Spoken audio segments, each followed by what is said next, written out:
адвокат Росица Кавазова и днес ще говорим за спряната на митници стока.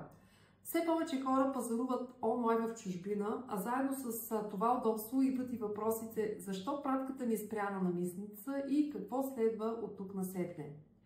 Когато при проследяване видите, че пратката ви е със статус митница, това означава, че самата пратка е пристигнала в България и е насочена към митнически контрол. Това е една стандартна процедура и не означава автоматично, че имате някакъв проблем.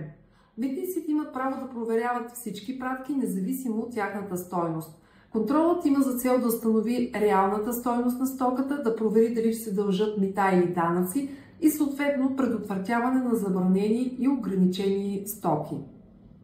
Най-често митническите органи искат доказателства за стойността на пратката. Това могат да бъдат извлечения от разплащателни документи, фактура, копия от онлайн поръчка. Митницата не начислява такси. Такси могат да бъдат начислени единствено от куриера или пощенският оператор, които имат свои такси за обработката и сътрудничеството, което осъществяват.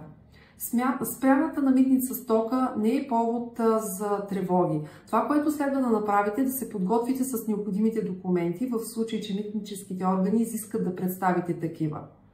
При необходимост ползвайте адвокатска помощ при определене на статуса на вашата пратка. Вие бяхте с адвокат Росица Кавазова.